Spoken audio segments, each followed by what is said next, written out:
When the days are cold and the cards all fold and the things we see are all made of gold.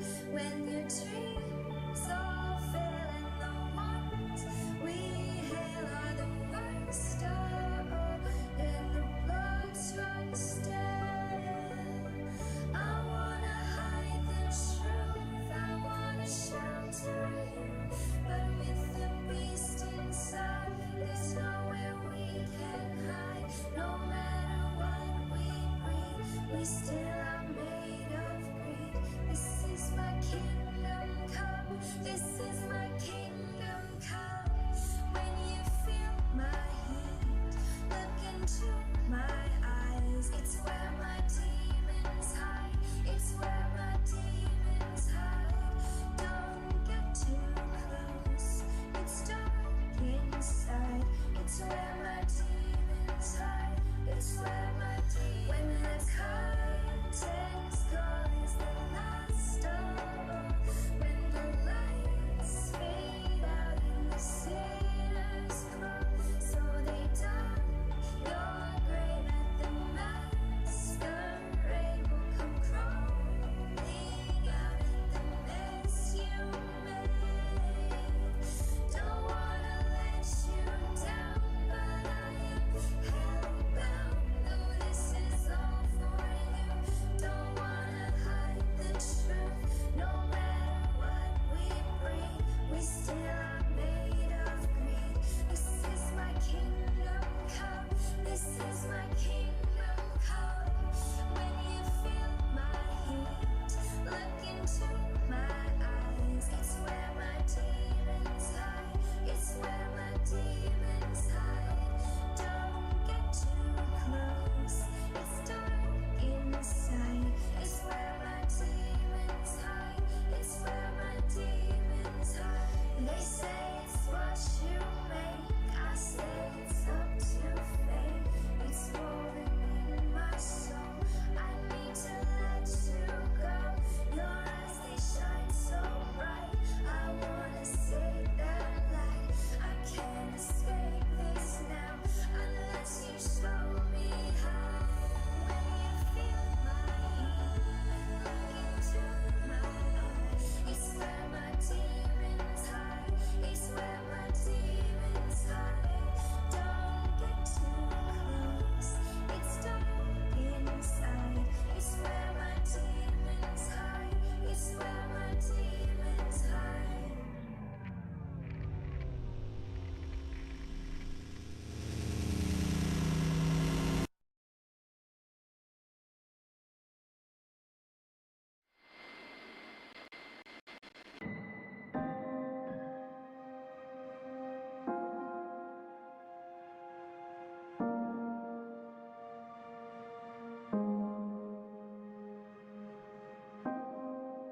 Under a lover's sky, gonna be with you, and no one's gonna be around.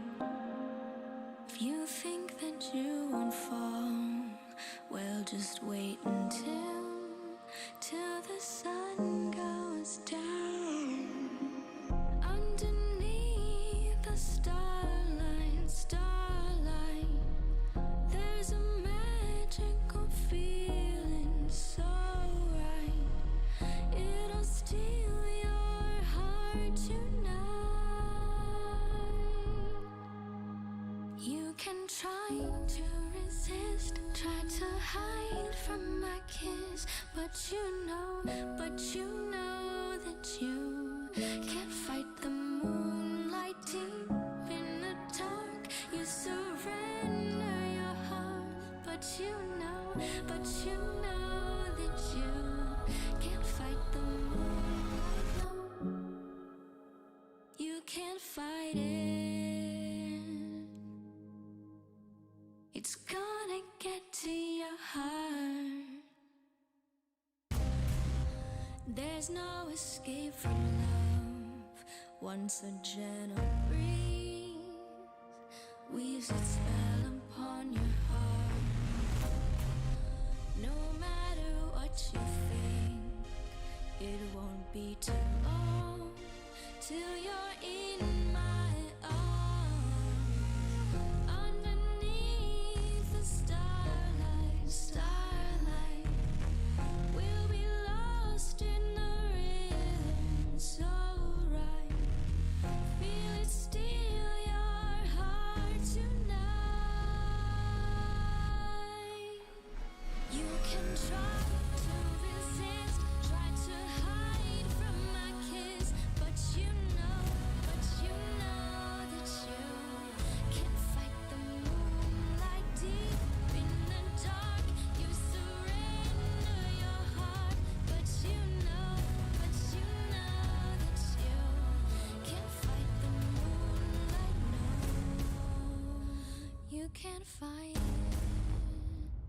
No, you can't fight it.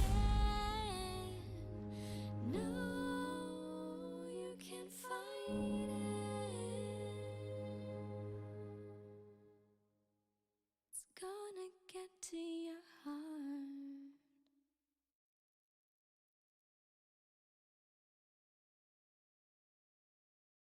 All right, folks, how we doing tonight? How are we doing? British James and I are going to do a little stream where we're just going to bullshit about Star Trek some.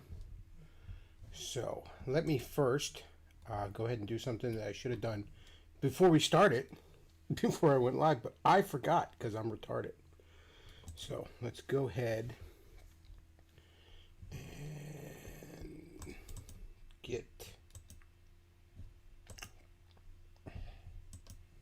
two lists up here. Alright, so we made some tier lists. This is British James's tier list. Yeah, that'll do. And then we're going to put up mine. Hang on one second. I know. Riveting content. Absolutely riveting. The utmost professionalism. Let's see. Get my list up here. Now, I added a couple of characters that he had forgotten to put in the tier list things, so... but we'll go ahead and talk about that here in a minute. But first, let's go ahead and join our good friend British James.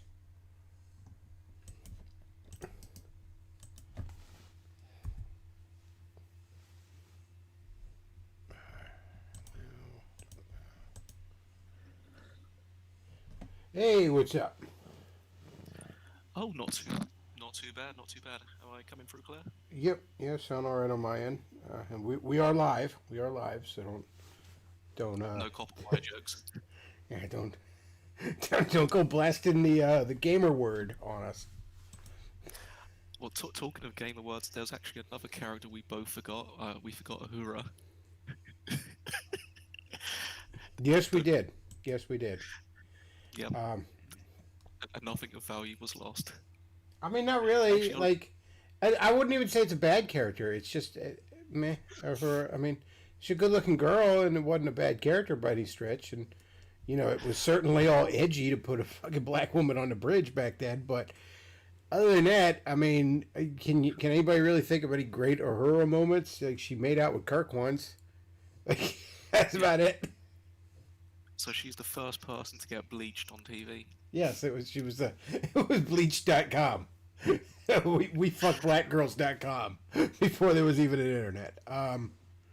We'll get into it, but I would say outside of the main three and maybe Scotty, most of TOS's outside characters are a bit. They're not bad, but they're not great. Scotty is the only one outside the trilogy. That show is the Kirk, Spock, and Bones show. Like, that is what the original series is. To the point where a lot of people have argued that was possibly even by design, because they're a very great trio. They kind of represent that archetypical id, ego, and superego thing going on. So, yeah, I mean, that show is the Kirk, Spock, and Bones show. You know, it just is. It's not quite the ensemble cast that some of the other series are. I would argue Enterprise is very much the Captain Archer show. But the rest of them are very much ensemble shows. But yeah, the original is the Kirk, Spock, and Bone show. Oh yeah, I mean from Voyager to TNG, there's usually at least there's no trios, funnily enough, but there's a lot of pairs. So take for example, you could have in TNG you've got Data and Geordi LaForge, or go say for example DS9 you've got Odo and Quark. Great fucking pairs, but there's no trio group, which is obviously not a bad thing or a good thing either. You know what one of But my it's like, favorite pairs is? And this is why I ranked Neelix slightly higher on my list than you, and that's Neelix and Tuvok. Neelix and Tuvok is fucking hilarious to me. Here's the thing. I don't hate Neelix the way everyone else does. I mean, yeah, he's definitely not the best character, but most of the time, to me at least, he's annoying the crew and not annoying me, the audience. And I love when he's annoying the fuck out of Tuvok. I love when he's just trying to bring sunshine and happiness to Tuvok's day and making that man miserable in the process. no, do you know what? It reminds me of Odo and Quark's relationship. Just not. I think Tuvok is certainly more autistic. I mean, Odo's not autistic. He's like a cantankerous old Yeah, but git. Quark is fucking with Odo on purpose. Whereas Neelix just doesn't really know what he's doing. Neelix thinks he's helping. That's it's almost adorable. Yeah, I could. I mean, I could see that. I mean, that's one way I didn't view it at the time. Again, I've only done Voyager once. I'm not gonna lie, my track record. I've done ENT once, Voyager once, DS9 a couple times. Well, I'm kind of that way with Enterprise. I've only recently watched it, and I admit I've missed more than a few episodes, and I was kind of doing other stuff while I watched it. So there's a lot of characters like. All right, so on my list, the only ones I ranked on E were I ranked Tess, or Neelix's little girlfriend, just because she was never. She just. It wasn't like. Neelix would occasionally annoy me, but that's at least something. You know what I mean? What the fuck did she ever do? You know what I mean? I put Troy down. Oh, go ahead. Yeah, let me just get one because if we want to give this a bit of structure, do you want to go through what E to S? Say what characters we've got and why. Well, yeah, I started with E just because there's not many people down there, so that's why I went with E. I'll work my you way go up. first. I was surprised you put Troy that low, actually. I mean, she's just annoying. Like she's a fucking. I guess telepath isn't quite accurate, but you know she's damn near. She's an empath, limited telepath. You know she's like on the bridge because she's so useful because she could read minds and all this other shit, but she doesn't do anything but just sit there in a fucking sundress and just do nothing.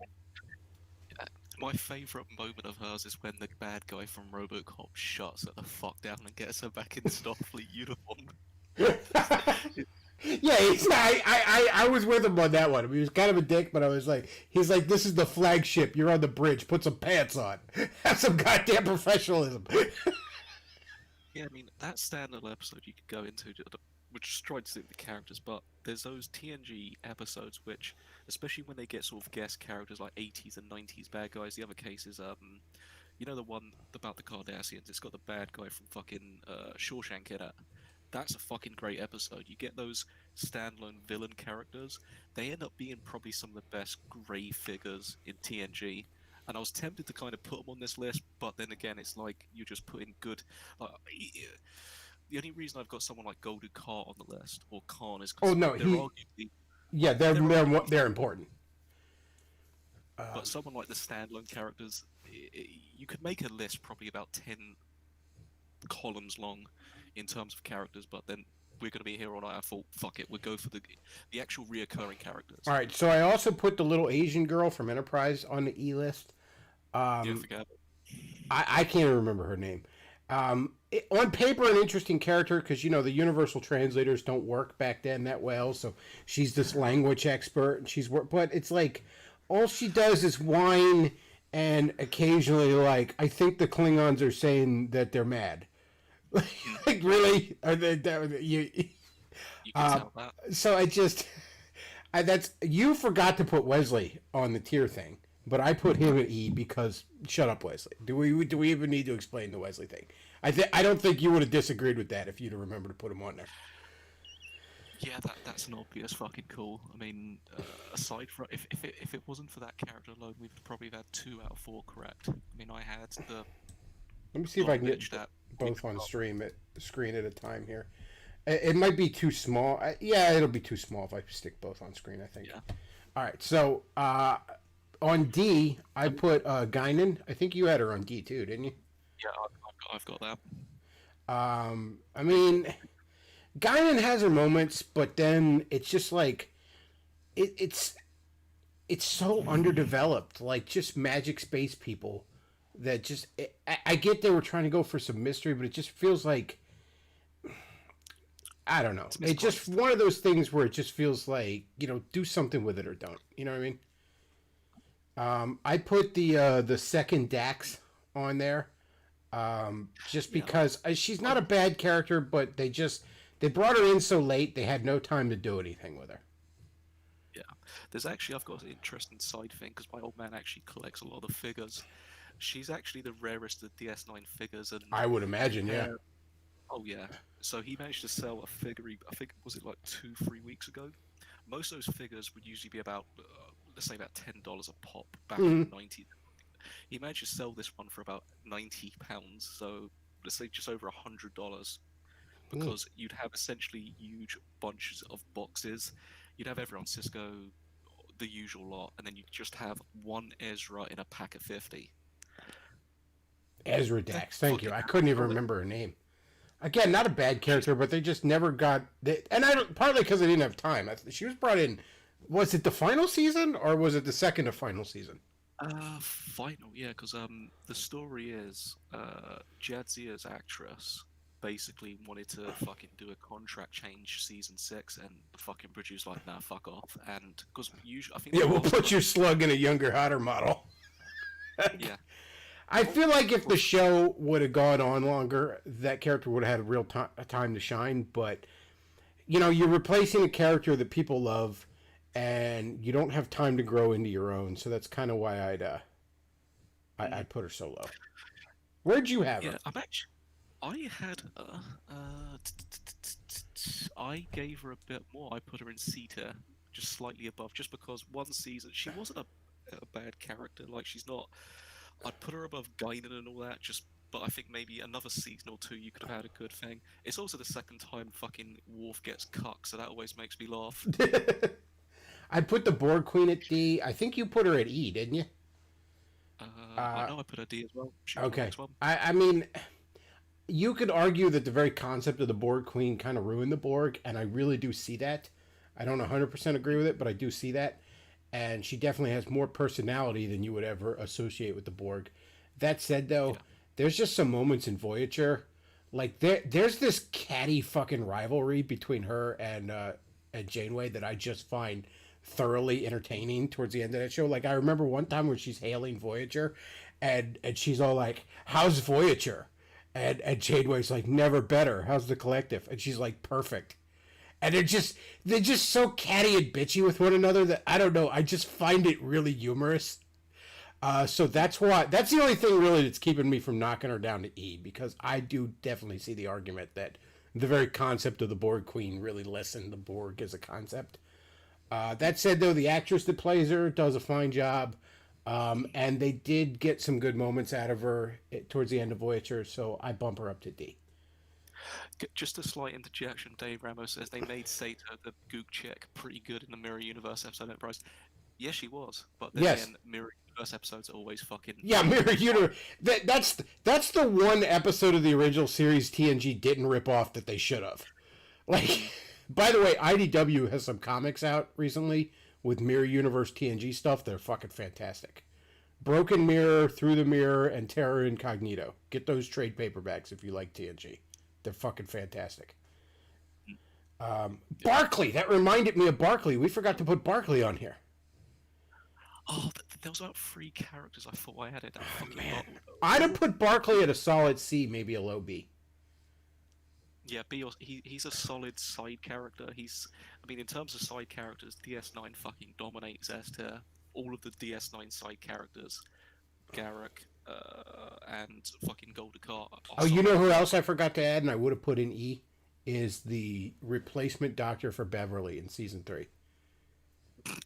Like, the only interesting thing about that character is that she had, like, that weird, like, I guess you'd call it racism towards Data. Like, she didn't think Data was a real human, a real person.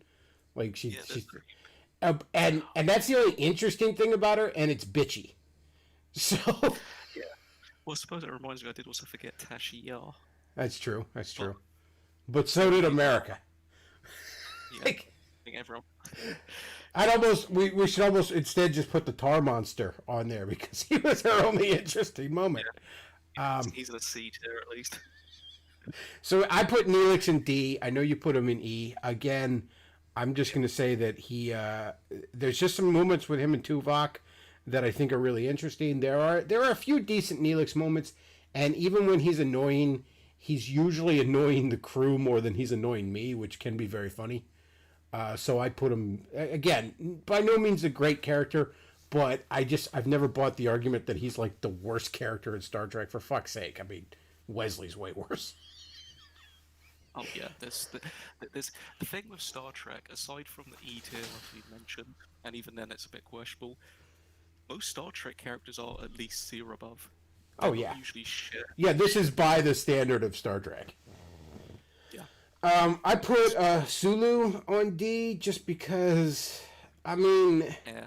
aside from the fact that the actor is very hateable, and you really do got to separate that basically with any fictional character. I can't think of a Sulu moment I ever fucking found like that ever sticks in my head except in like the 6th movie when he's Captain of the Excelsior and he's trying to like race to help save the day, and it's like, she'll fly apart, Captain, fly her apart then. That's literally the only Sulu moment that sticks in my head. Yeah, but even then, that's like that moment is not something you define. Like, I'm not gonna lie, I've never actually watched. Like, TOS is the only show I've not watched from beginning to end, in at least either one sit. Well, obviously not gonna do it in one sit, but first time I watched DS9, I had about 2 weeks off, and I watched the entire series basically in that 2 week period. Same with ENT, same with TNG, Voyager, all that. TOS is the only one I've not done. I've only seen the standalone decent episodes, so I can't really think of a moment. So I probably agree with D or E, D or C. I put B'Elanna down at D just because the only interesting moments with B'Elanna to me are her dating Tom Paris, who I think we forgot to put on this list. I'd put Tom Paris at a solid C, maybe a low B. I think I kind of feel it. But yeah, B'Elanna, meh.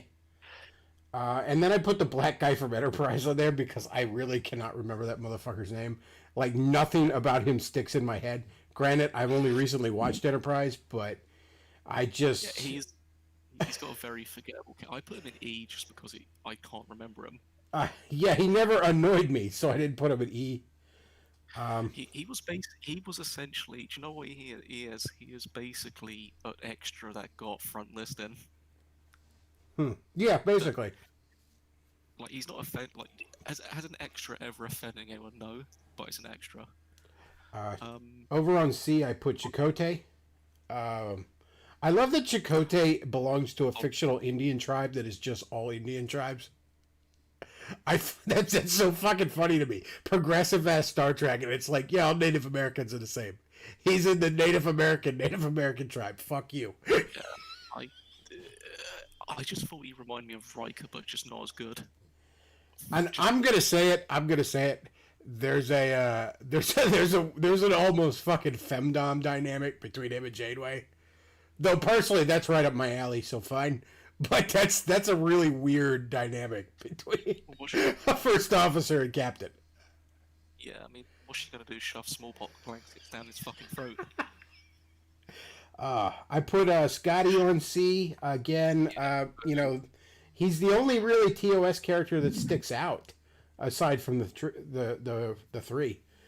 I was surprised. Well, not just by Scott. Well, actually, no, tell I'm not surprised by Scott. I was surprised by your next pick. I thought you'd have Geordie a little bit higher. I'm gonna put him at C just because Geordie is in many ways an interesting character and a likable character until you throw a woman into the mix, and then it becomes horrifyingly unwatchable. Jordy's love life is horrifyingly unwatchable. You will cringe so hard you will pull a muscle in your face. God. Oh, Jordy. Oh, man. He's he's very autistic. He's like a more autistic Harry Kim. He's got less game than Data. Data's so autistic he becomes almost alpha. So he's got less game than Data. Oh God. Okay, I put Welshie, the Futurama character that you threw on there as a joke, just because I forgot about that joke and I just thought it was Scotty again. I wasn't paying attention. I put the Vulcan girl from Enterprise on the C list. I'm just going to go through this real quick. I also put the engineer from Enterprise, and I put the dude that turned out to be a spy from Enterprise, all on C. I liked them, but again, Do you know what? They're kind of almost. They're on par with TOS in terms of just averageness. yeah, they each have some standout moments, but not enough to really bump me higher than that. Really, the same with Chekhov. Again, I mean, there's funny. Most of what I remember from Chekhov are funny moments about his accent in the fucking movies, like fucking nuclear vessels and shit like that. Like, again, it's not a bad character. It's not. I never disliked him, and he does stick in my memory, but just for really superficial reasons, you know. Yeah, it's just he's an iconic TOS character. That's it. There's nothing that's the same with. I mean, if we had a Hura, she'd probably be C tier. I reckon. Inoffensive. Yeah, that's right, Chad. We forgot Aurora, but she probably would have been C level. Let's see. B, I put Janeway. I like Janeway as a captain, but I also there's a lot of inconsistent writing just on that show in general, which kind of knocks her down from like you'll notice the other four captains. Oh no, well except for Archer. Archer is what did I put Archer? I put him in the same level. But you notice like the other captains I got up at the top, but like Janeway and Archer, I just feel like I don't know. It's just, and in some ways it's just reflections of the shows themselves, but there's really great Janeway moments, but then there's just some really badly written crap that you just like, oh good God, what's going on here?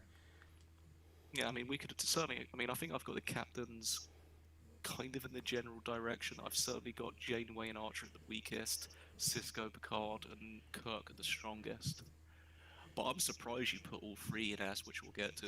I certainly thought you'd have Picard in S on his own, but No, I love the other two. I mean, I love Picard more just for, you know, the pure nostalgia. That's the one when I was a little kid. But yeah, in their own unique way, I think they are each, in very, very different ways, they each belong in the S tier. Riker, I put down in B level. The thing that Riker's a great character, but the thing that knocks him down is after that Borg two-parter, there is no good reason for him to have not taken a captainship of his own, aside from the writers didn't want to lose the character. They wrote him into a corner there, and then he just becomes like a guy that's just like squatting in his rank and sort of in the way of other officers, you know, rising up and that sort of thing. Like, there's just no good reason he shouldn't have been a captain after that, aside from the fact that they didn't want to lose a character, which I understand, but then don't write him in that position.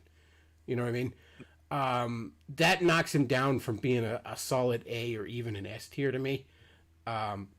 Just because that really sucked the wind out of the sails of that character. Because, like, why is he still here? You know what I mean? It's almost like his character arc was done at that point. Why is he still here?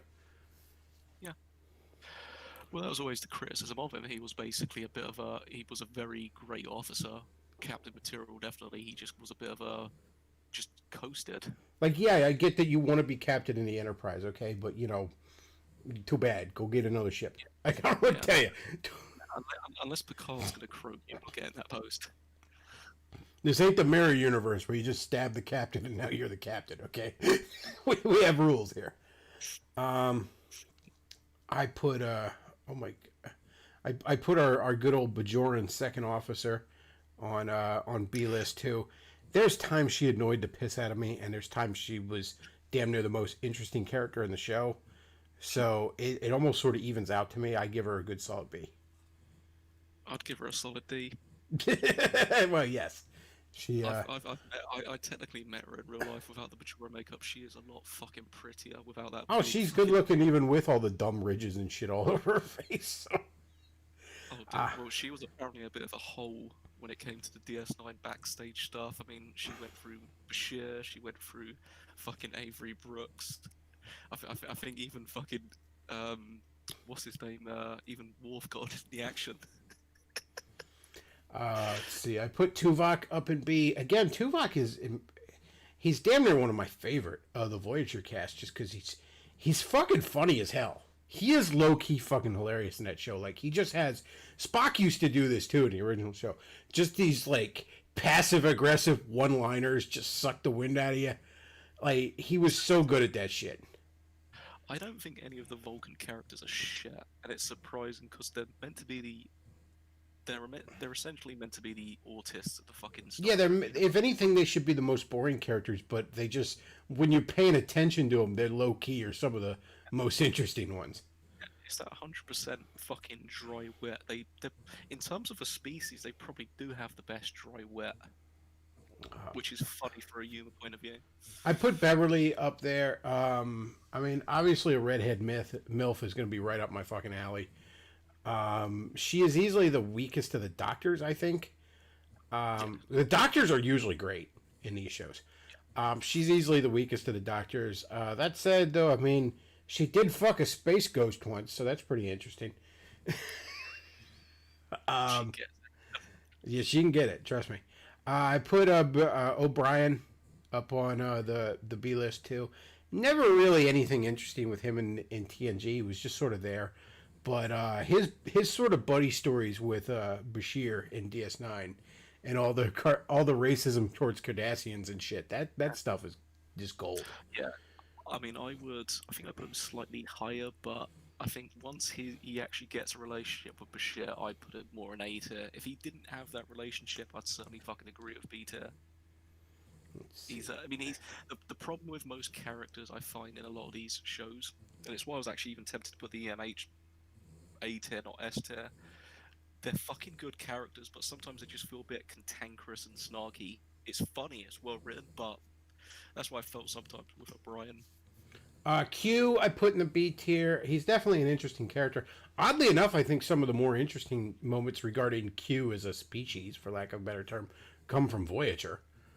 Like the Q Civil War or the Q that wanted to die and stuff like that. But the Q we're all familiar with. I mean, certainly the actor's great in that role, but there was just a lot of times where it's just like, okay, we're gonna bring Q in here just so we could do dumb shit, like make everyone be Robin Hood. Like, it just he almost became a crutch when they were just like, what are we gonna do? I don't know. Q comes in and fucks with people. So that's kind of why I knock him down to B. Yeah, he's pretty much the picture definition for a fucking support character. He does not hold up without people like, say, Janeway, fucking Picard, definitely. Yeah. Him and It, Picard, that's a very good relationship, I find. I put Archer at B again. Same thing with Janeway. It just in some ways it's the weakness of the show and all. Archer's an interesting character. I liked that he had the dog with him and stuff, but um, it just Yeah, that's my favorite. there's just I like not to the say that same epic, forever memorable moments you get with my three S tier captains. I reckon if the show was allowed to have its 3 seasons, especially with how much the show snowballed, and we'd have to get into that later, but I mean, I'm assuming you're going to university degree. Seasons 1 and 2 are a week. Not Yeah, that TNG, show not just sort of no, not season one like TNG. That's arguably the lowest point of the franchise. Aside from like what's going on now, but we're just not gonna act like that exists. but ENT kind of suffers the same. I think DS9 is the only one I find that doesn't suffer from something where the early 2 seasons it kind of lingers. There's no definition. It's just kind of a Star Trek show. Then 3 and 4 it picks up because the Zindi War's good. Season 4 with the sort of group sort of 2-3 parts pretty good. And I think if they had another 3 seasons, they were going to certainly do the Romulan War, which would have been interesting. Especially when the fact that if you go into TOS, the Starfleet and the Federate, well, excluding the Vulcans, obviously they knew, but Starfleet never saw what a Romulan looked like. So I'd be quite curious to see how they fucking handled that. See, I put Worf down at B. Worf's biggest problem was that, like, a lot of times Worf would just get his ass kicked by somebody to show how threatening this person is, and it just became like a joke. Like, oh, Worf gets his ass kicked again. That became a real problem in TNG. Worf's actually greatest moments again were probably DS9, but that was the height of the franchise. So Yeah, I mean, I think I had him at the same level as well. Do you know what my problem is? And I find this with most TNG characters, aside from Riker, they're kind of fucking autistic. I mean, you've got to buy the belt. Not Robin, you've got to buy the book. Klingon. Now, there's another two characters, especially because I think this list could have been perfect if I did reoccur. And look at someone like fucking Martop from DS9 or Chancellor Garon. They're fucking. I consider them anytime they're on screen, it's always a good episode. But when you well, compare, I know obviously he's meant to be humanized, but it just TNG Klingons are was fun characters. TNG was autistic in general. Let's be real. I Yeah. I mean I love TNG. I will forever love TNG. But there's a reason I love the Orville so much, and that's because it's TNG with a little more humor and a lot less autism. Like It's it's TNG is just hyper fucking autistic. There's no getting around it. Oh yeah, I mean, I think the best way to describe something like the Orville is basically imagine TNG, but you unbutton a few belts. Yeah, That's it's the best TNG job. with a lot more humanity. Yeah. Up on A list, I put Data. The one thing that always drove me nuts with how they described Data, they always said he didn't have emotions, and that always just struck me as like, at best, an oversimplification of how to put it. Like he has emotions, even before the emotion chip. He has emotions because he wants things. You know what I mean? Like the Enterprise is an example of something that is intelligent but doesn't have emotions. The Enterprise's computer is intelligent, but it doesn't have emotions. It doesn't want anything. It doesn't do anything until you tell it to do something. Like Data wants things. He has emotions. It's just not on the same not on the same deep level as other as the biological races around him, but he has emotions. He wants things. You know. Mike, That said, though, that poor description of him aside, it is a very interesting character. And watching him try to understand things and all, at times it can be poorly written, but for the most part, just a really interesting character. yeah, I think I said with earlier with I know obviously he's not Vulcan, but he has that stand-in thing where obviously he doesn't have dry wit like a Vulcan, but there's that almost childlike curiosity that makes him like almost like a kid that's like imagine you got a young kid like a sibling or some kid at school, the ones that are really fucking stand out smart, don't show emotions that well, but have that tiny bit of sort of something like especially I'm trying to think of the episode where Data was like, I think the Enterprise encounters this alien being, and the alien being doesn't want to be discovered, so it's going to destroy the Enterprise. But Oh yeah, and Data had to hide everything.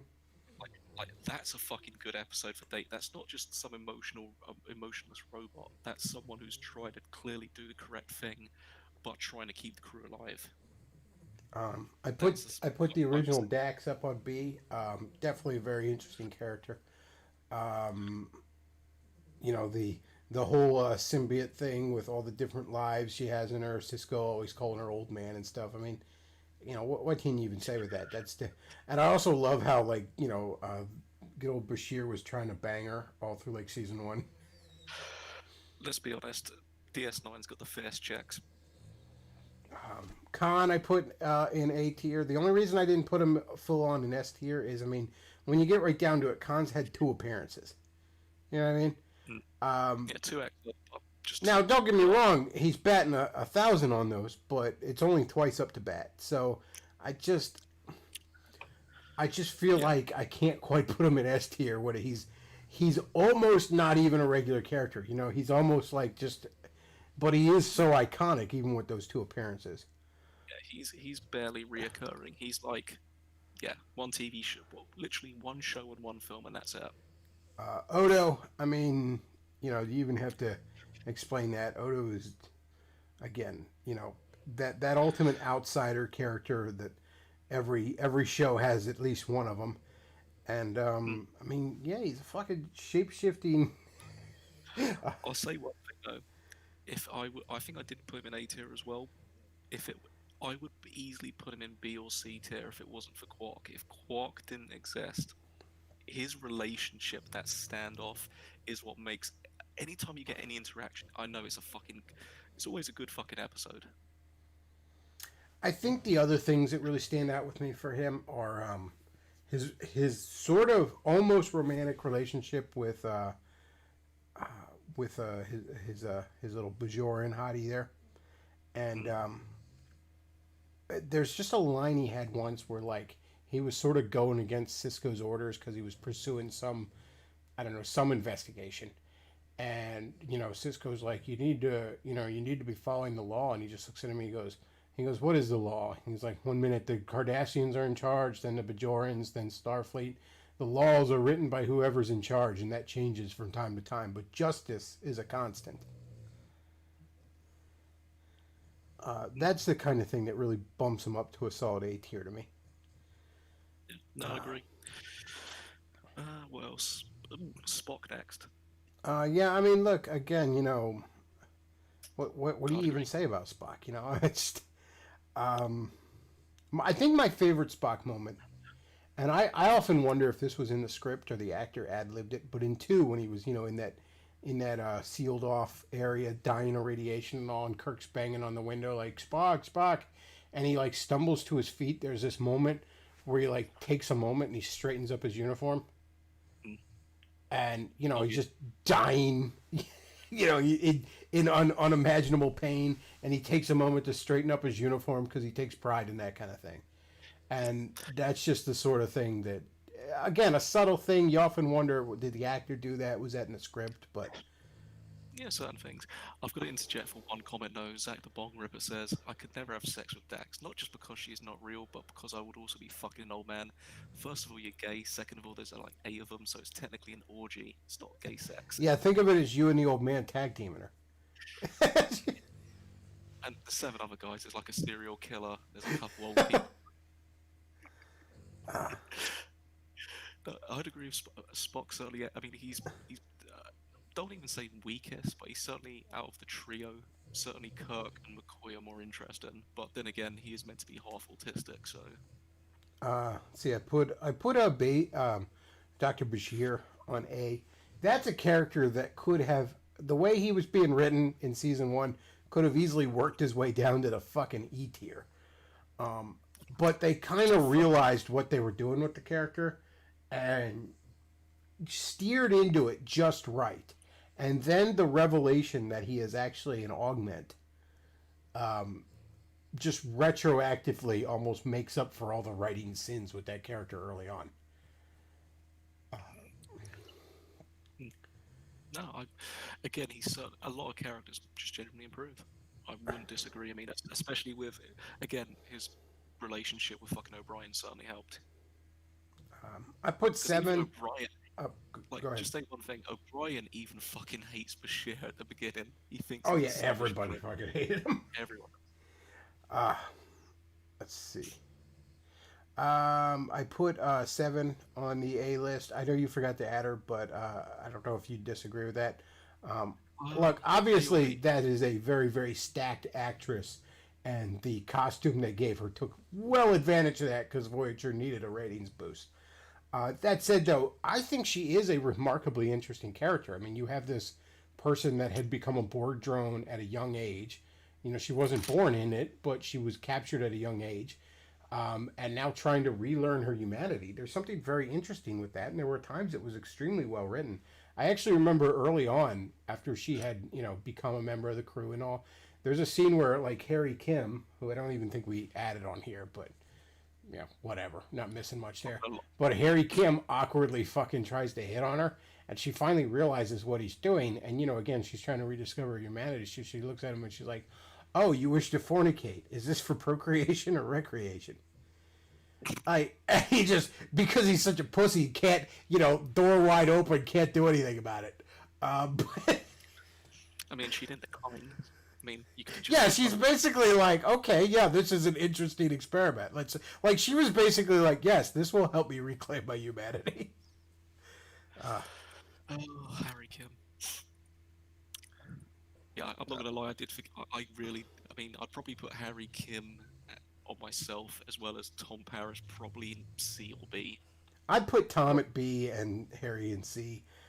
You can argue they're not the, especially Tom. He almost becomes like a, I don't know, a Mary Sue, a male Mary Sue at times. But Tom is just, and a lot of this because of the actor. He's just charming. He's just likable. So like, even though he's kind of written as the guy that could just do everything half the time, he's just fucking likable. Like you want to hang out with Tom. Harry, not so much. Well, it's not like I was going to say this point about ENT as well.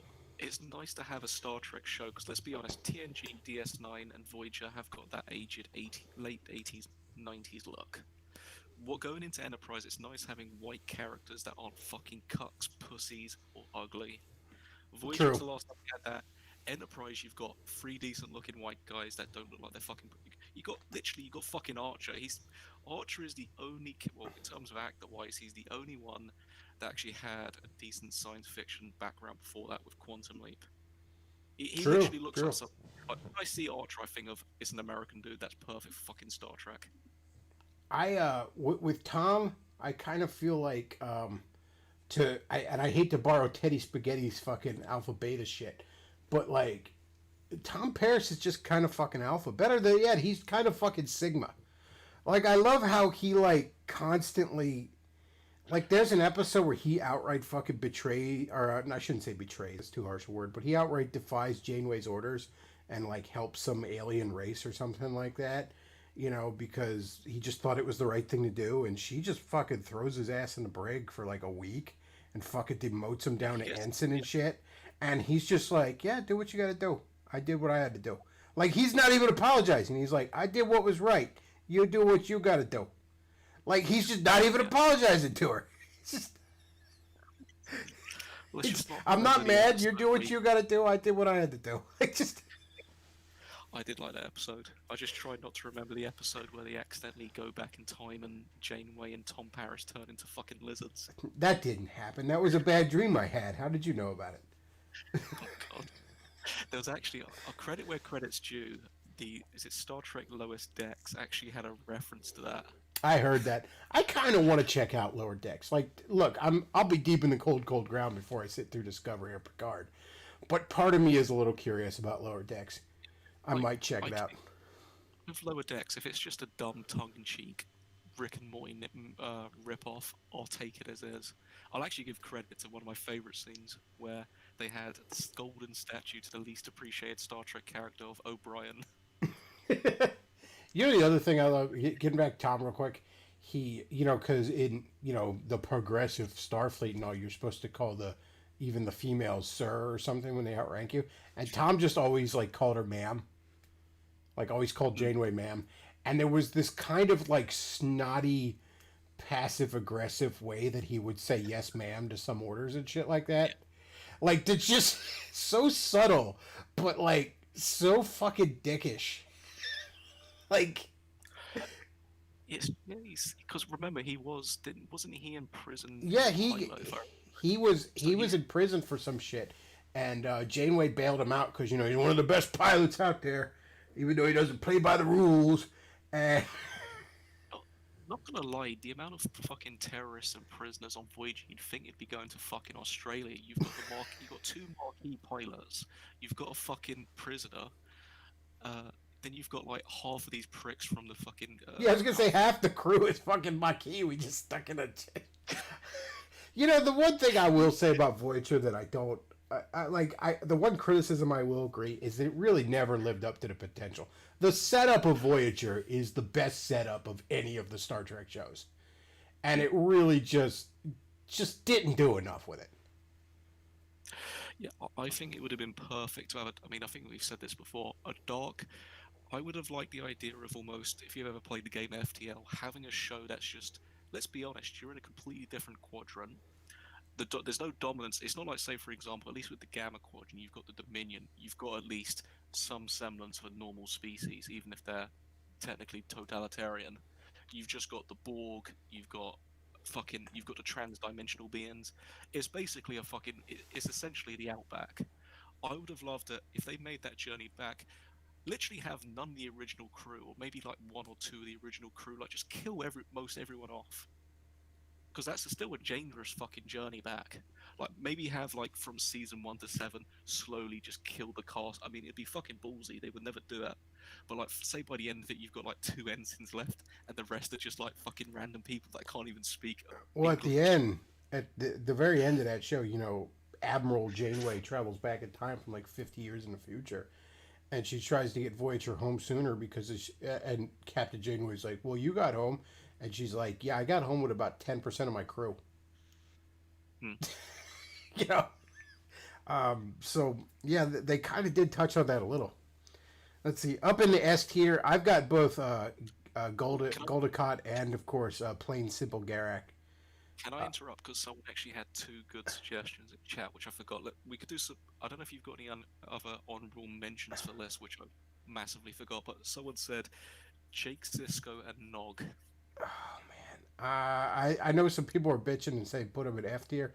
I if you count them as a pair, I'd put them in D tier. I'd put Jake in F tier. I'd put Nog as like a low C Yes, he's because not bad. Nog He gets actually pretty does interesting grow. towards the end of that.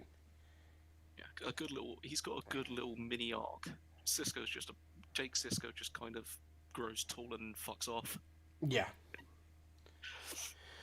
So yeah, our two good old keeping up with the Kardashians up here in S tier. Both of them are just in their own way fucking amazing. I mean, I love the Garrett line where Bashir's asking him like about all these stories he told. He goes, "Which ones are true?" And he goes, "My dear doctor, all of them were true." He's like, "Even the lies?" He goes, "Especially the lies." Yeah, Garrick episodes are always fucking good. That's a general rule with DS9. I'll say there's only two episode types I dislike from DS9. Is it a Bajoran religion episode? It's probably going to be shit. And the second one is I actually don't like Ferengi episodes in particular, like with the Grand Nagus. I just fucking despise them. But episodes with Kark without that stuff are usually good. But if it's a Garrick episode or a Golden Heart episode, it's usually good. I put our three best captains up in S tier. Cisco. Again, DS9 is one of those things I didn't like that much when it was first on, but it has aged so damn well. At this point, I consider it the height of the franchise. And in large part, that's due to Cisco. That's due to the moral ambiguity he sometimes has, and even when he has that moral ambiguity, there's a conviction to it. You know what I mean? It's not Mm. moral ambiguity to take the easy way out. It's moral ambiguity that I will stain my own soul for the good of the galaxy. You know? Um, Yeah, he- he's a bit of a hammy. I think I did put him in A tier. I do fucking love him as a captain, but he's a bit of a hammy actor. He's a bit. I'm not sure if I'd put him over. Like, I would probably put him on level with Picard. I controversially put Kirk though as the only S tier captain for my list, just I because I think. I put Picard up on S tier, and one of the things is Picard is a character no one would be able to write right now because Picard is a character that on paper you should hate. Hmm, He is a sanctimonious fucking stick in the mud, and there's no way any of the SJWs that run Hollywood right now would possibly be able to write this character and have so many people love him. It just wouldn't fucking happen hmm. because they don't have any moral bearing, so they wouldn't be able to write any into him. Um, that Yeah, said, though, I mean, it's a testament both to the writing when it was good. Let's throw season one out the fucking window for that, and the actor himself. That again, on paper, this should be this should be an F tier motherfucker on paper. You know, Yeah, he's again great fucking Patrick Stewart, great actor. He does convey it well. I mean, in all fairness, he's a bit like Sean Connery. At 30, he was about 60 years old, and then he's basically stayed the same age for the next 100 years. yeah, I don't think. I think he looks kind of Asian now. It's fucking weird. I wouldn't recommend he's it. looking a little rough Actually, now, but yeah. But that's let's like be a honest. recent thing, Yeah, like last five to he's ten like in years. his 18s. I mean, no, Picard is. I was kind of mixed 'cause I always kind of had this weird thing because I'm actually quite like you grew up with TNG. The thing I grew up with was technically TNG. I never really like. Let's be honest, we're not fucking boomers, so we didn't watch TOS. Well, I sort But of watched TOS and TNG at the same time because my local station, when it would run the new episode of TNG, would always run a rerun of TOS before it. hmm, So I sort of watched those shows parallel to each other. That said, though, I always, even as a kid, and I mean, this could just be that it was newer and shinier, but I liked TNG more. hmm. Well, it's a more consistent, like excluding seasons 1 and 2. It's a more consistent show. Like at least you know which season to skip. With TOS, it's not a case of I can skip a season. It's a case of okay, which episode is it now? Just a quote for Futurama, it's like what 30 good episodes and 50 bad ones. Yeah. Well, that the Futurama quote, seven. How do you put it? He goes, 70 episodes, about 30 good ones, and that Yeah, is TOS. I mean, there's no getting around it. and yeah, and mind you, you can still say there's reasons for it. Let's be honest. TOS is fucking. It's ancient. Oh yeah, It's like it's at this point a 60-year-old show. yeah, it's fucking. It's if TNG obviously had a learning curve of that. TOS, it was kind of like which writers could we get in? It's like you've got people like Hall and Ellison writing random episodes. There wasn't a consistent story, like there wasn't a consistent I don't even think they had sort of things like that where they'd have a consistent what's the term, showrunner. Like did they have showrunners back then? It would be just kind of just get a fucking random I guess writer. Roddenberry was kind of the showrunner. Well, I mean, create and showrunner, yeah. But I'll say one thing as well. That I think I had Descartes S tier as well, but I was tempted to keep him A tier controversially because I don't like the ending to DS9 in terms of Cisco and Descartes' finale. I thought the Dominion ended very well. I thought the whole wrap up of that ended well, but the fact that, and controversially, Descartes he did nothing wrong unless it, like, let's be honest, we're talking about the guy that calls Major Kira up at midnight and tells her that he banged her mum. That's the sort of character he is. He turns into a Bajora to bang.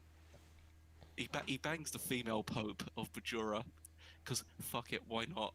That's funny. That's good. I just thought he turns into Space Satan, and then Cisco, sort of does a Dragon Ball Z fight for a bit. It was a bit anticlimactic. Like I thought the ending with Cardassia, like when you've got the fucking Dominion slaughtering fucking cities, that shit's dark, and then you've got a fucking Dragon Ball Z bell happening on the other side of the fucking quadrant.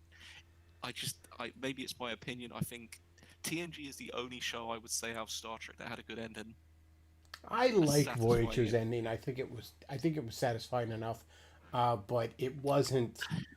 TNG basic did most definitely had the best ending. Um, Mm.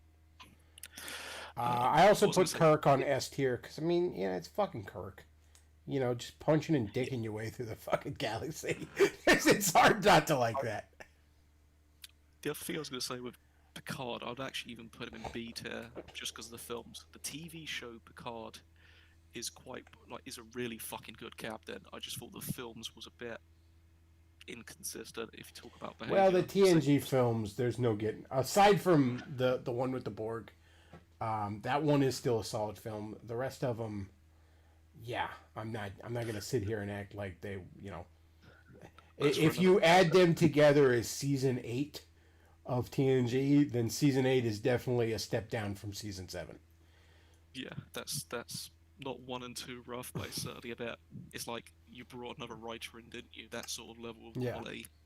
I mean, Kirk, on the other hand, and this is something I always with TOS. The TOS films are fantastic. That's why I fucking rate Kirk as my The only entertaining TOS films character. are far better than the TOS show. Yeah. I mean, even the bad, like, one is bad. One is just so fucking boring. It took me forever to finally watch that in one sitting, like growing up. Um, Two is obviously great. Three is really really good. The joke of the net of the even number Odd ones are numbers. bad. Well, three is definitely the best of the even numbers. Four is funny, but I wouldn't necessarily call it that good. But it's pretty fucking funny. Yeah. Five is really bad, but it has a solid premise. And 6 is criminally underrated. 6 is damn near as good as 2. I'm actually going to be controversial. I like 3 and 5 more than 4. I could see that. I I could definitely see that. I'm not going to fight you too much on that. 4 is good because it's fucking funny. But you could argue, should a Star Trek movie be fucking funny? I mean, 4 is almost good by accident. Yeah, it's a goofy sort of. I mean, I think it was outside of all the Star Trek films, it was the most profitable out of the original 6. If I But remember 6 is aging. I honestly think I'm gonna probably reach a point in a few years where I like 6 better than 2, because every time I go back and watch 6, I like it a little more, and 2 I've sort of leveled off on. You know what I mean? Like 6 is just really fucking good. Yeah, you're not going to change your mind on 2. The thing which changes. I'm not going to change my mind on it, but I feel like I've kind of leveled off on my opinion of it. Whereas, like, every time I'm watching 6, I'm liking it more and more. You know what I mean? Like, its stock is still rising for me. So, it might kind of eclipse 2 in a few years for me. Well, there's no tricks that 2. Everyone knows 2. There's no tricks. There's no like. This is what changed my mind about 5. Because did I ever mention the dream theory to you about 5? The dream theory? I don't think you did. The entire. So past the scenes when they have and this is why I like the chemistry as well. That's why I'd always put Kirk, McCoy, and Spock really high. The fucking especially the campfire chemistry in 5 at the start's really good.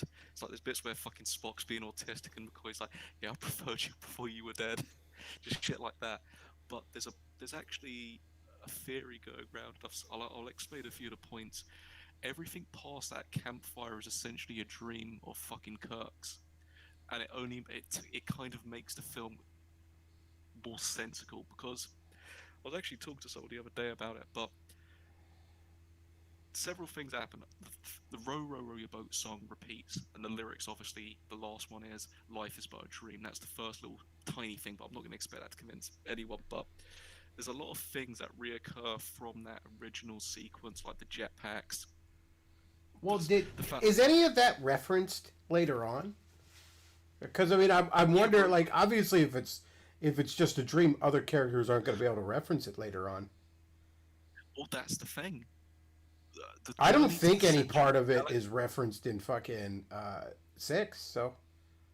Okay, right. Think of it like this: we were talking about Voyager.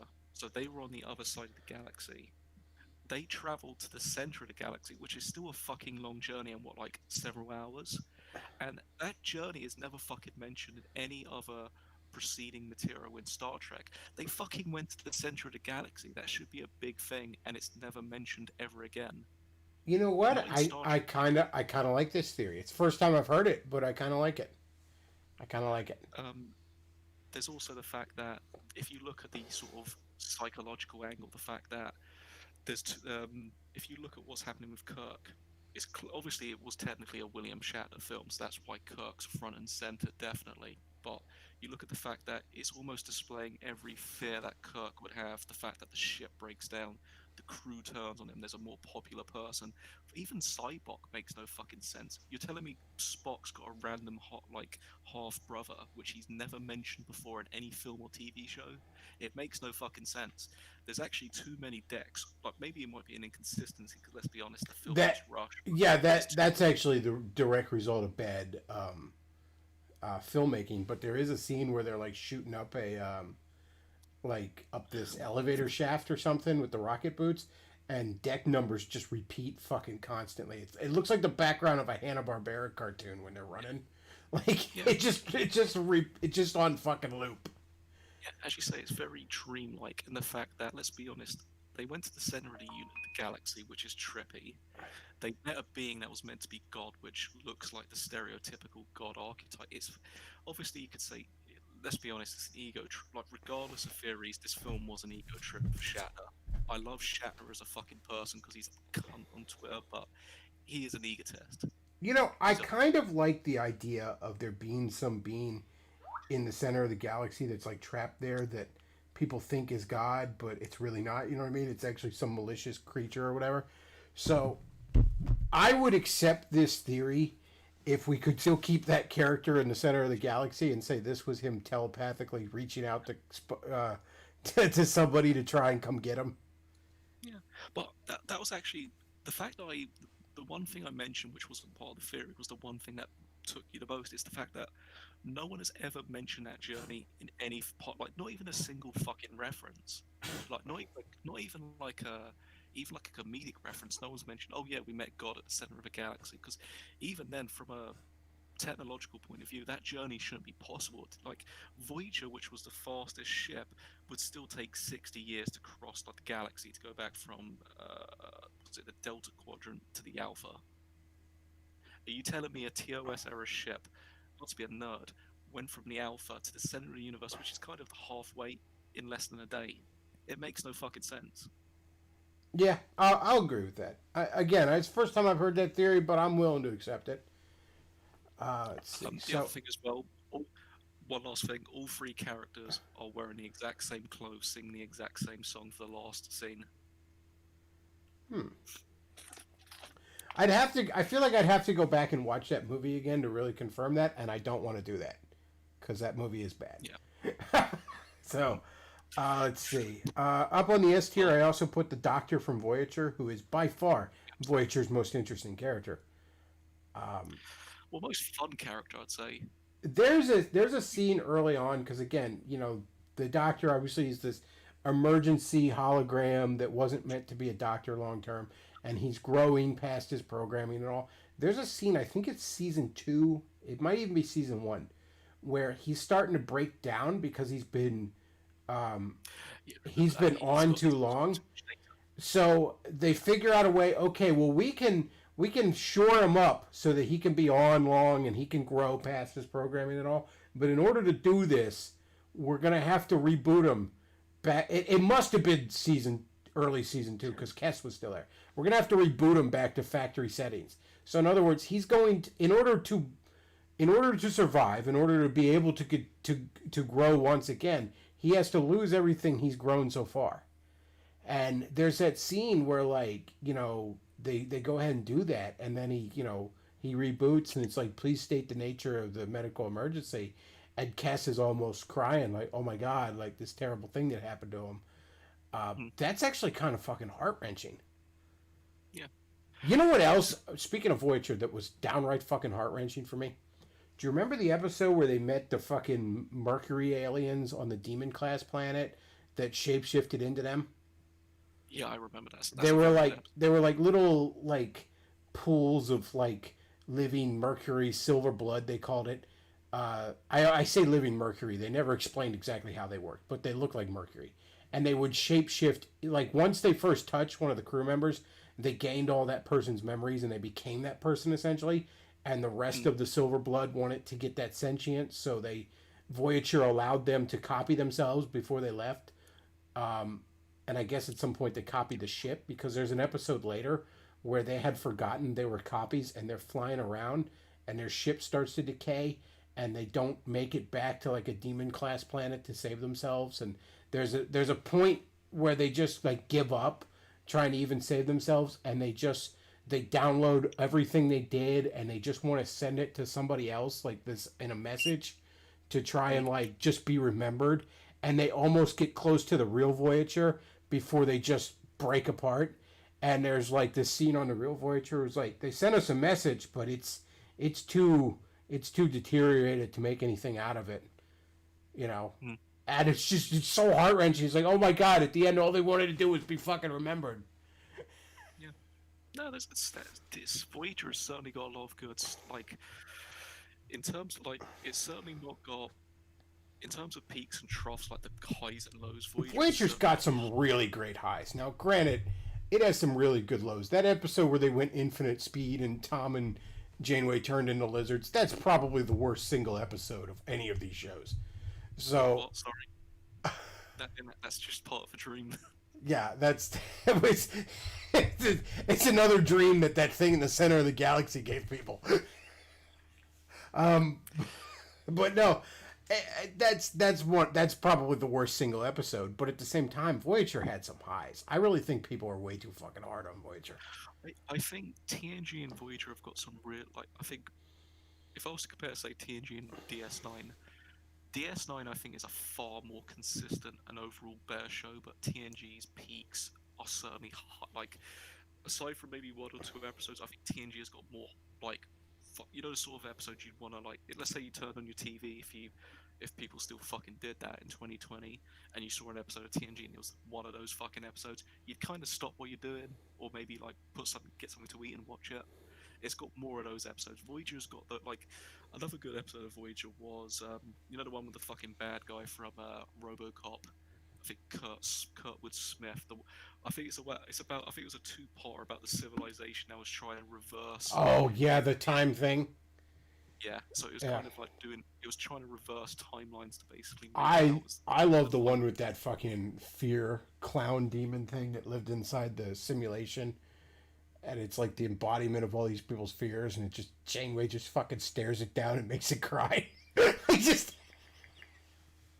that's so fucking awesome. there's those odd moments. It's like my favorite, like talking just side captains before we go into the last three characters. It's like my favorite moment of Archer was trying to fucking genocide a planet because his dog got ill. Uh, so yeah, the Doctor and Voyager definitely S tier. I put Bones up in S tier too. I like Bones more in the original show than in the movies. He's really grumpy and angry in and everyone remembers the grumpy, angry Bones from the movies, but that's him as an old man. When in the original show, he was this sly, smartass, and low key, damn near the ladies' man Kirk was. Like he's always kind of got a date for the evening. You know what I'm saying? He just didn't make a big show out of it like Kirk. Yeah, I Like, love Bones. Bones reminds me of almost like a very dry fucking Sean Connery's James. He has a James Bond sort of style to him, like that dry wit. Like obviously, let's be honest, fucking Shatner, Kirk is a lot more hammy, but McCoy's not fucking hammy. It's more like if I was to show you video of McCoy slapping Uhura, you'd think, yeah, that's in place. I also put the Doctor from Enterprise, and I can't even remember I the was motherfucker's name, but Phlox. I was yeah, surprised you put an NT character in 2020 in an S tier ranking. he's great, man. I mean, he's just damn dude. He and Archer are really the two things I remember most from that show. Um, Mhm. Yeah, yeah, I Archer. really like the Doctor. I love the whole thing where he got caught up in the Klingon problem, and also how we explain the continuity error of why the Klingons look like human beings in the original series, which they touched on before, but never really explained before that. Yeah, the Doctor's a really interesting character. He's just that kind of character that just always gives the needed advice at the right Yeah. time. You know, He almost reminds me of Neelix, but done right and not fucking annoying. he is, I think, what they were trying to make Neelix into. You are right. Because He is Neelix done correct. yeah, he's not malicious. He's obviously quirky. He's not, but he's not fucking annoying. Like he's the sort of like any episode you see where the humans interact with him and he does something odd. It's not because he's like just being fucking odd. There's usually a reason to it. And I put Quirk up in S tier too because I mean it's fucking Quirk. It's probably the thing people remember most from DS9 is fucking Quirk. Yeah, Quark is. If I was talking about favorite moment, I was rewatching season 7 the other night. I was watching the last finale, the sort of like the last part, the like last 10 episodes, where it's the run up with the Dominion, and like it's the only Ferengi episode I fucking like, where it's like when the Grand Nagus is basically turning Ferenginar into a republic, and he basically Quark thinks he's going to be made the Grand Nagus, but obviously Nog's going to be, and he's like, "How could we do this? You're ruining what it meant to be a fucking Ferengi, workers' rights, socialism. I'm not going to be the fucking Nagus if this is going to be my policy. I'm not going to stand for public rights." And he goes back to Nagus, and he's like, "No, it was always Nog from long." And he's just fucking distraught. Arguably, I would say probably the best alien supporting character in Star Trek in terms of main cast. I think we've both technically ranked him in S tier, so that would be true. Wait, I'm looking at your list. Where you got him? You got him in S tier, yeah. You're the doctor from Enterprise down a little lower than me. Um, Yeah, I put him in. Where did I put him? B tier. Yeah, I thought he was solid. I just where, I think yeah, E you had tier. him in B, I think. I Yeah, I'm actually looking at it had. right now. I'm gonna say one thing. I had Riker higher. I actually had Jadzia lower, and I'll tell you why. I thought she was a bit of a Mary Sue in some ways. I can Still kind of shaggable. see that, but at the same time, like you're She talking had about good somebody that's boundaries. got like 12 fucking lifetimes of experience. Like, how would they not be? You know what I mean? Like, how? Just imagine that. Imagine you got 12 full lifetimes of experience, just completely accessible. Yeah, I just can't imagine that person not being a Mary Sue. Yeah. I mean, it's. I mean, they could have still handled it better because, mind you, this is why I thought Ezra was a bit quirky.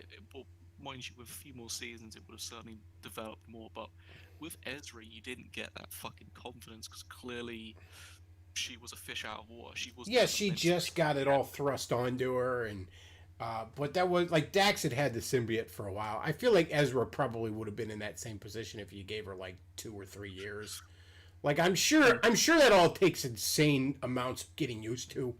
Just I again like I can't imagine what that's like. You know what I mean? Just okay, now you have 12 people worth of fucking memories in your head. You know, yeah, it's yeah. What did I? Oh shit! Did I actually put Riker in A tier? you did No, put tell him in you A what, tier. I actually almost had him as my favorite first officer. That's actually surprising because I think obviously there's talking about fucking Star Trek memes. Obviously, we're always gonna not forget about the beardless Riker seasons. He gets the goatee, he fucking wins. When he was beardless, they tried to make him like all ladies man and shit like that. Like he's banging all the chicks on the femdom planet and shit like that. And then like they give him a beard and he's just like hard fighting Riker. You ever notice in TNG every time there's like a really dangerous away mission, it's always Data, Riker, and Worf. Like that's just always the dangerous away mission is Data, Riker, and Worf. What's the best? Let's be honest. If you were a red shirt and you had to pick a three-man main cast crew to be with, that wouldn't be a bad pick. Oh hell yeah! It's like yeah, I'll pick hard fighting Riker, I'll pick the Klingon, and I'll pick the super strong robot to be my running mates. That sounds great. Yeah, yeah. Just in case war goes nuts, I'll pick the fucking android that can bend Klingon arms without any fucking issues. I think that's yeah. Other than that, there wasn't that many lists. I think I had Khan in S tier again, a bit nostalgic. Well, I had Scotty in A tier. Now here's the thing: I would have probably had Scotty in C. Or I think you had him in C. I would maybe I'm a bit generous. Maybe I'd put him in B. Do you know what? Do you know what? Yeah, Adam and Elevated him C. slightly. I would have put him in maybe B tier at most or lowest. I think his episode or his two-parter in TNG elevated it a lot more, and it showed almost like the TOS crew was a lot more. Let's be honest, they were campy, but they were far more charismatic than the overall TNG crew. And I've said this before, but when you compare, like, when you look at Geordie LaForge's interaction with Scotty, like LaForge is he's like some fucking Urkel nerd compared to this fucking Chad drunken Scottish guy saying, "Nah, laddie, you don't give your officer what they want, you give them what they need. You say 2 hours, you do it in 1 hour, then you think you're a miracle maker." it's just, Like, it's like he's like just, if you could do it in 2 hours, you just tell them four, and then it's just, yeah, oh yeah. And I liked it also. Like there's the kind of scene that is a great episode too. There's that scene where they sort of like like go away, old man, we're busy. You know what I mean? And it kind like there's that dealing with kind of old people feeling useless and left out, and like yeah. the world has moved on beyond moved beyond them and stuff. Like Like I think maybe because of that TNG episode, I put him in A. I mean, in retrospect, I'd still put him above you. I'd put him in B tier at least. That's, mind you, engineering doesn't get enough love. But no, even like this, there's another good scene with Picard, and that's why I'd still put him in A tier. But the scene where Picard interacts with Scotty is fucking brilliant because that's a Chad move for Picard. It's like Picard, like Scotty, who's the resident Scottish drunk, is fucked up on whiskey. and Picard just comes in and starts doing shots and says, "Yes, who did you think I gave it to, guide?" There's a scene in there where because again TNG is so fucking autistic. Nobody's allowed to have real alcohol, so they got the shitty synthahol, which I guess tastes like shit but doesn't get you drunk. So I don't know what the point of it is. Like, The whole point of alcohol is it gets you high. yeah, nobody drinks alcohol for the taste. Are you fucking kidding me? Like, why do you think people make mixed drinks and stuff? They're trying to hide the taste. Yeah, the whole like when you put Morgan in Coca-Cola, you're ruining Coca-Cola. Exactly. You're trying to make you're making the Captain Morgan more palatable. But They're no, off- like, they're off. there's a scene in there where like Data's all like, I believe Guinan has a limited supply of real alcohol. And she pulls out this fucking, God knows what alien race fermented this out of fucking bird piss or something. Who knows? And he's like, well, what is it? And Data's like, it is It's great. it is green. I didn't realize until recently because I was watching a little bit of TOS, but that's actually a line Scotty did in TOS where they had some sort of Romulan ale or something. He's like, what is it? He's like, it is green. And like everybody else is like, well, fucking pour it, right? And they made that same motion that Scotty's doing, like, motions towards his glass, like, well, fucking do it, let's do it, It's brilliant. I like it from Data's perspective. Like that's another good point with Data. It's like he's clearly like another show would have said, yes, well, this is a rare alcohol from the fucking so and so planet year like 2322. It's like even he doesn't fucking know. He's like, yeah, it's green. Yeah, I don't know. It might make you go blind. We're not sure. Oh. No, I mean, But character-wise, I think we primarily agreed. I mean, I think I had a few. I actually had a couple ENT characters lower, and I do like that show quite a bit because that was technically the second Star Trek show I did watch in one sitting. In terms of just, I've started season 1 and finished by season 4. I think about a week later. Then again, it's not a fucking long show. so have you watched moving on a little bit? Have you watched the Orville? I still need to watch.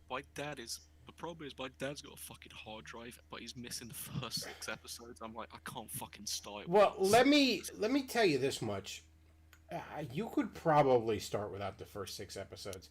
I mean, maybe even just read a Wikipedia on just the basic setup of episode 1, because the problem with the Orville, and I love the Orville, don't get me wrong. The problem with it is the early episodes, and I believe this is a higher up thing, they were forced to lean into the humor aspect way too much. In other words, the higher ups early on wanted that show to be Galaxy Quest the show. You know what I mean? As opposed to being just a bit more. It evolves, especially by the end of season 2, into just a more human TNG. Yeah, it's the problem is. Let's be honest. Just to interject, it's Seth MacFarlane writing and creating and starting the show. Just even no matter how much money he could throw into that show and produce it, he's still got the baggage of being the Family guy. Oh yeah, and honestly, the humor in it is often. It is Seth MacFarlane's humor, and I don't mean it's Family Guy humor. I mean it's Seth MacFarlane's humor. You know what I mean? There's a shot set up where just the setup of the show is that this guy's, Captain Mercer's first officer is his ex-wife. You know what I mean? And there's a setup where she's dating some new guy, and he's obviously somewhat jealous because they were somewhat getting close to maybe getting back together, kind of bullshit. There's a scene where she's in her quarters with this guy, right? And there's the big window looking out to space. And earlier we had seen Captain Mercer is, taking one of the shuttles for a spin because he's the captain. He can test equipment, right? And you just know as soon as you see the way this scene is set up, if you're someone like me that's watched a lot of Seth MacFarlane shit, his sense of humor. You know exactly what's going to happen. And that's exactly what happens. You see the shuttle slowly creep into frame behind this window. It's just very Seth MacFarlane in how it's done, as he's spying on her. But again, it doesn't. Certainly after the first few episodes, it doesn't lean too heavily into the humor. Yeah. It just lets that be a natural part of the show. I'm really. They forced that on Hulu for season 3, which still hasn't come out because it was delayed because of all the Rona shit. I still don't think we're getting a season 4 just because all the bad blood between Seth and Disney, and Disney had bought Fox recently. But that's a shame because I feel like if this show would go on like 7 episodes, it would be, for lack of a better term, the best Star Trek show ever. What's your show? I was going to say two things. I just need to pop to the restroom. Give me like 2 minutes. Alrighty, I'll take a look at the chat here. Let's see. Nano Squid says, I never even watched Star Trek, but this chat is making me realize how much I miss Farscape. I never got into Farscape. I had a roommate that was big into it. I don't know. It just never was doing it for me. Let's see. What did you guys think of Q, in particular, how he dealt with characters like Picard? Q's interactions with Picard are the best of the character. Q as a species, I feel like we got the best out of in Voyager, though. But the actual character Q, let's see. Scrolling up here. Let's see. How do you feel about Cisco and Ducat yelling at each other? We already covered that the end of DS9.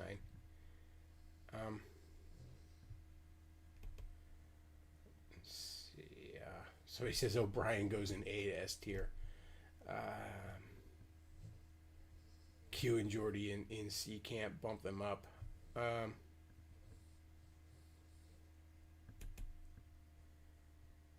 see. Scrolling through here.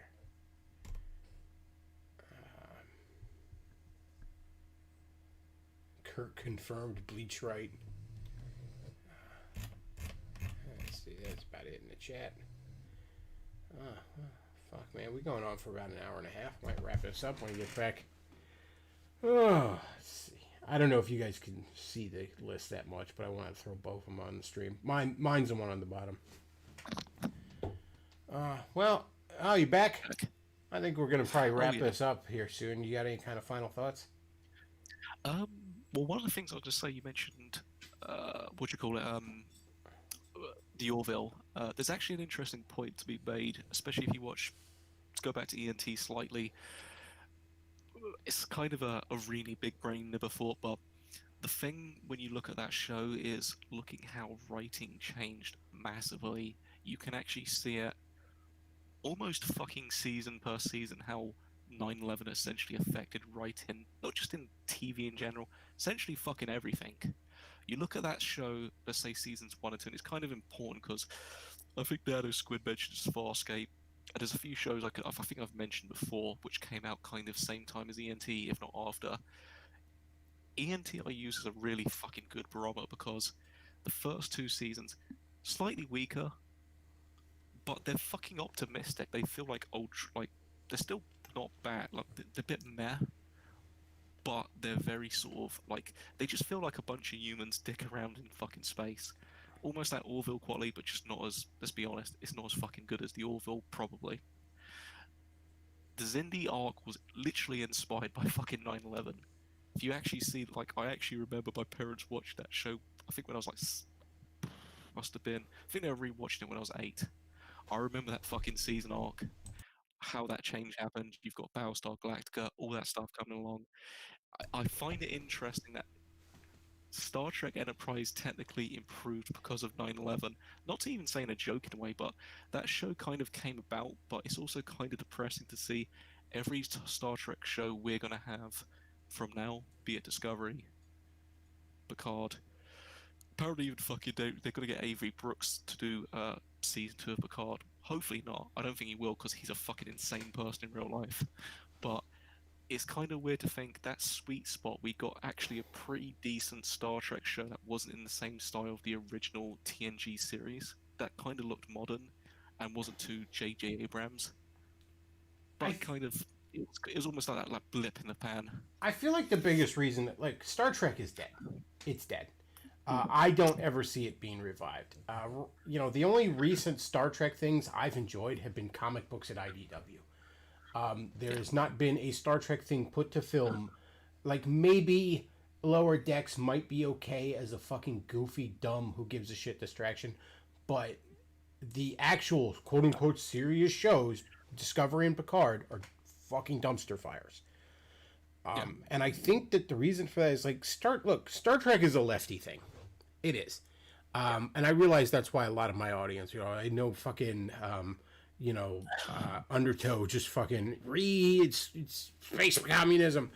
But it's old school fucking leftist, okay? It's that leftism that was let's fucking explore the stars, let's try and progress. Whereas leftism now is let's roll around in the mud, let's tear it all down. And that's kind of why you're not going to get, like, Seth MacFarlane is able to write a good Star Trek, his own Star Trek with blackjack and hookers, but a good Star Trek show because Seth MacFarlane is a 1990s liberal. Okay? He's not a 2020 liberal. He's not. All right? A 2020 liberal can't write a fucking Star Trek show because here's the big key word here, folks. Star Trek is aspirational. And the left doesn't have that anymore. They don't have that in them anymore. Well, they don't. Can I just? It's a weird tangent. I don't want to extend the show too much, but did you watch the is it a Tim Heidecker stream with Nick Fuentes? I didn't. Now obviously Tim and Eric. Is that the guy that was like? Is that the guy that was spurging at? I saw a clip where he's like spurging at him. He's like, "You sound like the John Birch Society."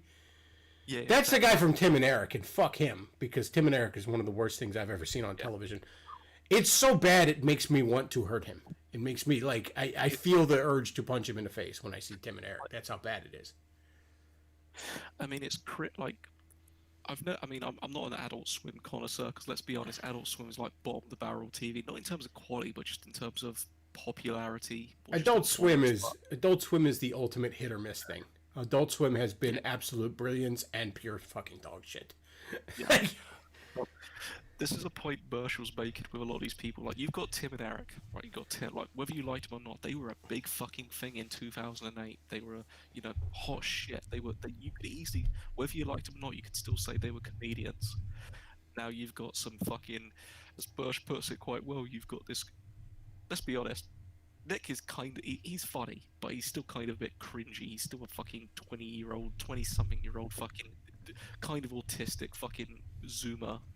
If this guy is outpacing and fucking walking circles around a quote-unquote big-time TV guy who can still get John C. Reilly to do TV shows, why? Simply because they fucking limit the amount of topics they don't care about. You can't make jokes about fucking race. You can't make jokes about sex. Liberals want to operate on that thing, but right-wingers and people that don't give a fuck, i.e. your 90s liberals like Seth MacFarlane, they don't care about those boundaries. If someone like Patrice O'Neill was still alive, they would probably fucking call him a fucking Uncle Tom. Well, the thing about it is, I said they can't do Star Trek anymore because Star Trek is aspirational. Again, everybody likes to say, oh, it was space communism, and that's the dumbest fucking take of it possible. Don't get me wrong, that's occasionally a take some of the writers had, but it's fucking dumb.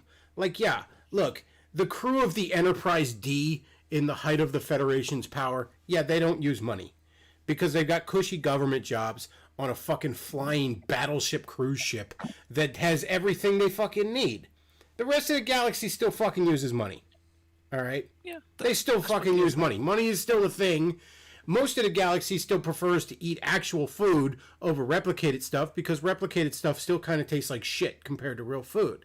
So, yeah, there's the sort of almost propaganda of the Federation that we explore in TNG, and then there's sort of the reality for everybody else that, we explore a little bit in TOS, we explore a shit ton in DS9, we kind of get into it a bit with Voyager where they're out on their own. The rest of the galaxy, they still, supply and demand is still a fucking thing, even when supply is very, very high, Well, the whole space communism thing, we seem to forget communism. So yeah, the government employees, but guess what? That's sort of how the military is. When you're high up in the military, you don't really have to worry about money a great deal. It's just how it is. Like, our government officials, you think they fucking pay for shit? Like, yeah, the fucking captain of the flagship doesn't worry about money. and Yeah. he'll lecture other people about not worrying about money. But there's a great line in DS9 where where Cisco's kid wants to buy something, and he wants to borrow money from Nog, and Nog's like, "Why don't you have your own money?" And he goes, "Well, we've evolved beyond money." And he says to him, "Well, cool. Then you've evolved beyond needing my money. Go fuck yourself." Like, I can see with the Federation, there's another point that usually gets messed, and it's why communism, you can't apply it with what we've got. The whole point of economics is it's about the movement of finite resources for a potential infinite amount of ways you can use that resource. We're living in a universe in Star Trek. If you're a Star Trek character, you've got fucking replicators. You can produce anything just from light energy, whatever the fuck you're powering these things. Yeah, We but don't on live- DS9, right? back on Yeah, Earth, that's what I'm saying. we go to Cisco's parents, who own a restaurant where they cook real food because it's better than replicator food. And guess what? When you order, you gotta fucking pay. No, no, no, I'm not disagreeing with that. What I'm saying is the whole communism tag doesn't really apply to Star Trek because it's if you can, we don't live in a world where I can give you a fucking Duracell battery and give you a shitty sandwich. Yeah. That doesn't fucking work. We still work with a logistical frame of I still need a cow, I still need fucking wheat, I still need water. There, I can provide you a sandwich. It's not like I can fucking plug in a hydrogen fuel cell and put it in a machine and the machine produce a slightly shitty sandwich that doesn't taste as good as the real thing. The whole point is communism only works in Star Trek because they literally have invented a way of basically turning one resource into everything. But By that even definition- then, it works for a select group of people, and everybody else still uses yeah. money. Oh, that's the point. That's why DS9, and I'll even give a slight criticism to DS9. DS9 shouldn't always be the definition of Star Trek. It should always be TNG and TOS. For the simple reason, same when we talk about comic books. Like, how do we look at the best comic books? Sort of like the sort of pioneers, right? You look at, say, people like the Watchmen films, or people, you'll get certain fucking normies that will like, say, the Dark Knight, the Nolan films. Yeah, they're good films, but they're still deconstructions. DS9, by its own terms, is technically a deconstruction. It's a fucking fantastic I series. kind of feel like Star Trek is best understood by watching TNG and DS9 and sort of splitting the difference.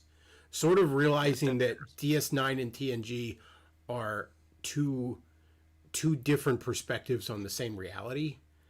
And Yeah. that's sort of what you got. But again, getting back to my point was that, like, look, everything that was aspirational about this, about like, we're going to, we want to go explore the stars. Right now, the left would rather us give aid to fucking Africa than fucking, have a space program. And in all fairness, there was always aspects of that in the left. Back when we first had a space program in the 50s and 60s, there were all these people wanting, you should be giving that money to the poor. Like, no, we should be reaching for the stars. Okay, and the poor should get a fucking job. That's what it boils down to. Now, yeah, you have a safety net, that kind of stuff. But, yeah, there should be an aspirational aspect. And that's gone from the left. And getting back to the comedy thing you mentioned, there's a certain irreverence that is necessary for comedy. And that's gone from the left. The left is basically the worst aspect of a religion at this point. It is, it's anti-progress, and I mean that in the truest sense of the word. In the reach for the stars, in the let's make a better world, it's anti that. They hate math at this point for being racist, and it's also fucking church lady type morality of just pearl clutching and whining about shit all the fucking time. So it's the left at this point is literally every negative backwards aspect of a religious zealous minus the actual belief in God.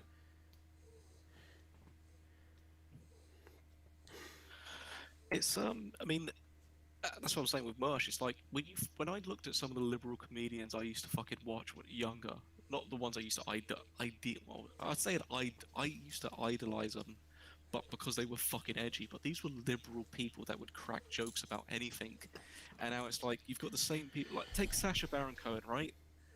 Fucking controversial liberal. used to be. If you look at Borat, Yeah, for example, now he's promoting example. hate speech laws. Yeah, yeah. Have you seen like he was trying to like explore like for his like, let's be honest, Borat is a kind of I would consider it one of the best comedic films I've seen, but it's not really a good second watch film because you do lose a lot. It's still fucking funny, but you do lose a lot of that initial shock value. Yeah, It does there's a lot of, and look, I don't mind that humor. I like it. Humor shouldn't be safe. So that's but part of why I have a certain respect for Borat. But you know that they're doing a second one now, and you know it's going to be nothing but fucking drumpity drump. let me finish though. He had to explain because there was another skit in Borat 2 where apparently he's being sued by a Holocaust survivor's family because here's the actual story. He was gonna do as Borat. He was gonna talk like. Let's be honest. He has lots of Jew jokes in fucking Borat. The famous Jew down the world stuff, the Borat thing. But there's a part where he actually genuinely actually went to a Holocaust survivor and he actually went in person to explain what was going to happen and she agreed with it and they did the whole Borat skit. Apparently the family's now trying to fucking sue Sacha Baron Cohen because they didn't think that was going to be the case. They thought it was a genuine documentary with Sacha Baron Cohen. Oh jeez. It's like I kind of like I want to see him be torn apart for the fact that he did kind of fair enough, fair dues to him. He's still kind of cut to his own thing in Borat 2 because at the end of the day, the reason why Borat was so fucking some of the funny stuff was there was because half these people didn't fucking Didn't what? half these people didn't know what was happening. Yeah. You look at the I think the best part of Borat for me was the last bit with fucking the fucking Baywatch actress. That was not fucking that was not fucking scripted. He got fucking rugby tackled straight down. And you look at most of that stuff, usually those sort of half scripted, half sort of what's the term? Not live action. Sort of like a man on the street sort of comedy you get. You can tell which parts are scripted, which aren't. But when the actual actor is going up to the fucking mark beforehand to actually sort of discuss that sort of stuff, to try and say, oh yeah, this is gonna be a sketch, you wanna play along, you kind of fucking ruin it.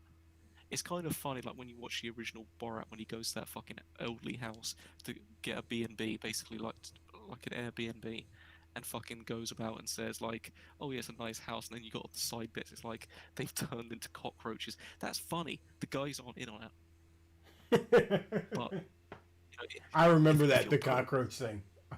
it's like they're just throwing dollars. Like that's funny shit, and they're clearly not in it, and they're nice guys. I think even the frat boys actually tried to sue Sacha Baron Cohen. The other ones when they're talking about the fucking women.